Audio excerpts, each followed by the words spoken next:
மாத்த முடியும். இந்த பாரு எனக்கும் உனக்கும் போட்டி முடிஞ்சா என்னை கை வச்சு பாரு. நான் ஆபீஸ்ல இருப்பேன், வீட்டுல யோசிச்சு பாருங்க.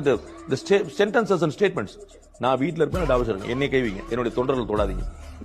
He has created his own space. He is becoming a beautiful political leader. புரியுங்களா? He is growing as a political leader. இவர்கள் எல்லாருமே கேலி பண்ணிட்டு இருந்த விஜய் கிடையாது.